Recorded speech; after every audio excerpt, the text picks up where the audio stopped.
नमस्कार, मैत्रीण चॅनलवर आपले स्वागत आहे. सबस्क्राईब करायला विसरू नका. नवरात्र म्हणजे दुर्गा देवीच्या 9 रूपाची पूजा, आराधना होय, म्हणजे स्त्रीत्वाची पूजा होय. देवीच्या 9 रूपाचे वर्णन केले जाते. त्याचा सरळ संबंध स्त्रीच्या आयुष्याशी आहे. म्हणजे स्त्री बालपणापासून ते वार्धक्यापर्यंतच्या सर्व जबाबदाऱ्या, कर्तव्ये आणि निष्ठा यांचे वर्णन होय. नवरात्रमध्ये 9 रंग साजरे केले जातात, पण हे 9 रंग जरा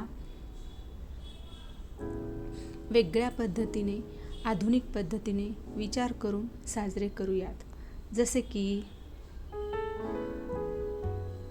नवरात्रीचे 9 रंग. पहिला रंग स्त्रीभ्रूण हत्या थांबवायचा. दुसरा रंग मुलगी झाल्यावरही मुलगा झाला इतकाच आनंद मानायचा. तिसरा रंग आपल्याच मुलीकडे लायबिलिटी म्हणून न पाहता ॲसेट म्हणून पाहायच्या वृत्तीचा.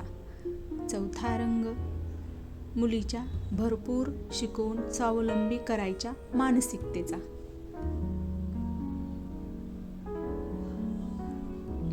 पाचवा रंग बायकांवरचे फडतूस आणि आकसयुक्त विनोद बंद करायचा.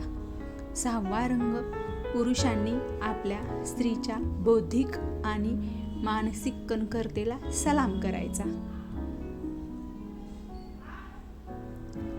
सातवा रंग फक्त स्त्री ही मादी नसून अनेक बाबतीत आपल्याहून श्रेष्ठ असलेली माणूस आहे हे लक्षात घ्यायचा.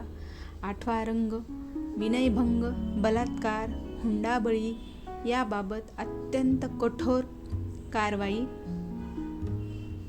कायदे करून, न्याय करून समाजातील नराधामांच्या मनात भीती निर्माण करायचा.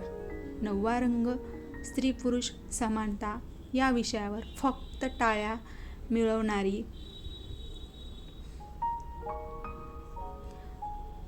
भाषणे, कौतुक मिळवणारे लेख न लिहिता ते अंगी बाणायचा प्रयत्न करूया. जगाने हे 9 रंग पाळले तर आपल्या घरात, शेजारी, समाजात, देशात, जगात रोज भेटणाऱ्या दुर्गा,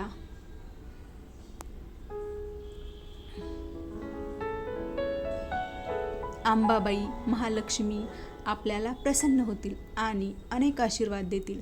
मग प्रत्येक दिवस विजयादशमी असेल, सोने लुटावे लागणार नाही, आयुष्याचेच सोने होईल.